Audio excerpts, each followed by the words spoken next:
Discuss करते हैं blood supply of ovaries. तो ब्लड सप्लाई इसकी बहुत इजी होती है।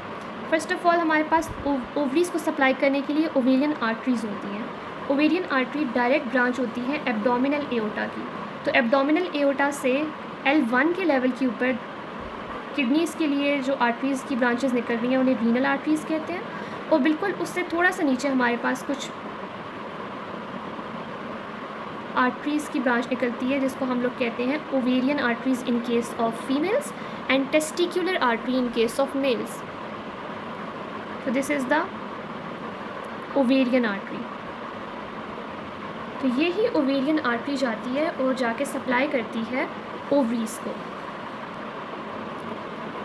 इस डायग्राम के अंदर आप देख सकते हैं कि ये सस्पेंसरी लिगामेंट है। तो वो वाली जो ओवेरियन आर्टरी ऊपर एब्डोमिनल एओर्टा से आ रही होती है वो लैटरली एंटर हो जाती है इनटू दिस सस्पेंसरी लिगामेंट और सस्पेंसरी लिगामेंट में से ट्रैवल करते हुए वो ओवरी तक पहुंचती है और फिर ओवरी को सप्लाई करती है।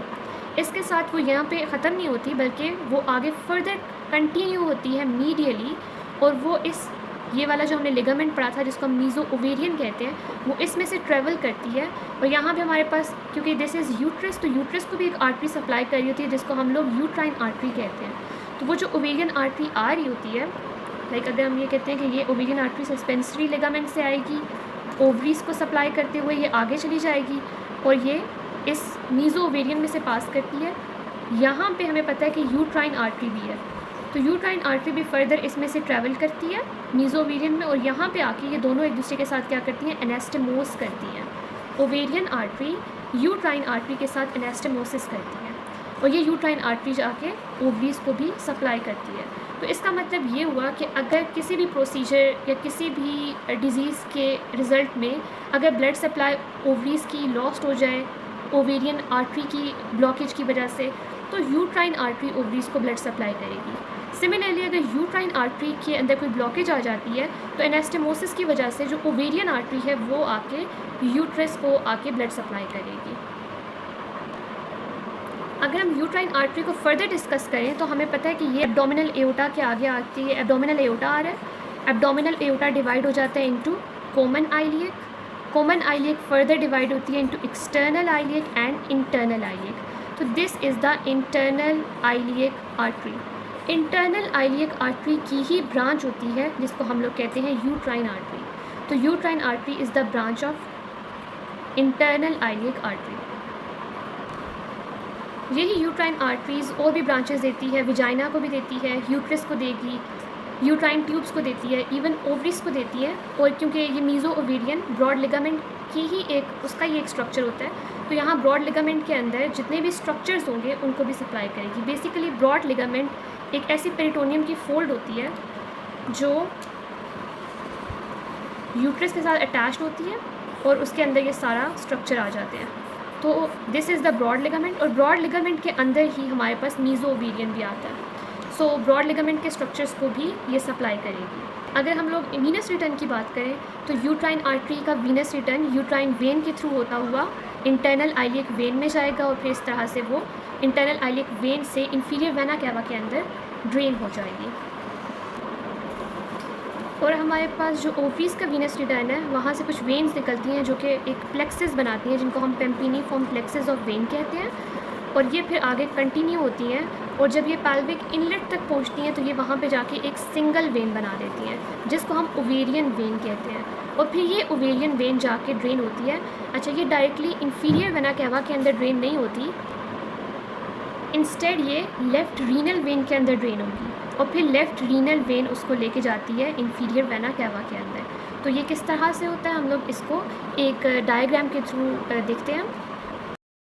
So you can see in this diagram this is basically the abdominal aorta और एब्डोमिनल एओर्टा आगे जाके कॉमन आइलियक आर्टरी देता है। कॉमन आइलियक से फिर ये हम लोग को दो आर्टरीज़ नज़र आ रही हैं, इसको जूम इन करती हूँ। यहाँ पे हम लोगों को दो आर्टरीज़ नज़र आ रही हैं। दिस इज़ एक्सटर्नल आइलियक और वो जो नीचे अंदर की तरफ जा रही है दैट इज़ इंटरनल आइलियक और फिर ये इंटरनल आइलियक आगे जाती है और बेसिकली जो पैल्विक विसराज हैं उनको सप्लाई करती है और ब्रांचेस में डिवाइड होती है और फिर फर्दर स्ट्रक्चर्स को ये सप्लाई करती है। लेकिन अगर हम लोग ओवरीज़ की देखें तो मैंने आपको बताया था कि ओवरीज़ के लिए जो ओवेरियन आर्टरी है वो डायरेक्टली एब्डोमिनल एओर्टा से आ रही है। तो यहाँ पे हमें दोनों साइड पे नज़र आ रही है, this is the ovarian artery, और मेल्स के केस में इसको हम टेस्टिक्यूलर आर्टरी कहते हैं। अच्छा, अब इसके लिए क्या होता है कि ये हमें नज़र आ रही है ऊपर रीनल वेन और रीनल आर्टरीज़ हैं, और यहाँ से उनके ये L1 के लेवल पे डिवीज़न होती है रीनल आर्टरी और रीनल वेन्स की। उसके बिल्कुल थोड़ा सा नीचे यहाँ से हमारे पास ओवेरियन आर्टरीज़ आ रही होती हैं। अब ये जो ओवेरियन आर्टरीज़ हैं वो तो जाएंगी और सप्लाई करेंगी ओवरीज़ को, जिस तरह से हमने इस पिक्चर के अंदर देखा। अब जो ओवेरियन वेन्स है ना, उसके लिए मैंने आपको बताया कि पहले यहाँ से कुछ प्लेक्सेस बनते हैं वेन्स का, जिनको हम पेम्पिनीफॉर्म प्लेक्सेस ऑफ वेन्स कहते हैं। सो जैसे ही ये हमारे पास यहाँ से क्रॉस करती हैं और पेल्विक इनलेट पे आती हैं, तो ये पेम्पिनीफॉर्म प्लेक्सेस ऑफ वेन कन्वर्ट हो जाती हैं इनटू अ सिंगल वेन। और ये single when, if you can see, ये वाली जो सिंगल वेन है ये ड्रेन होती है into the left renal vein के अंदर, और ये रीनल वेन फिर इंफीरियर वेना कैवा में जाएगी। लेकिन ये सिर्फ लेफ़्ट के केस में है। राइट में डायरेक्टली हमें नज़र आ रहा है कि ये जो ओवेरियन वेन आती है वो डायरेक्टली कहाँ पे एंटर हो जाती है, ड्रेन हो जाती है inside the inferior vena cava. तो राइट के केस में directly ovarian when inferior vena cava में आएगी, but in case of the left side, यहाँ पे जो लेफ़्ट ओवेरियन वेन है वो पहले लेफ़्ट रीनल वेन में आएगी, और वो लेफ़्ट रीनल वेन उसको लेके जाएगी into the inferior vena cava.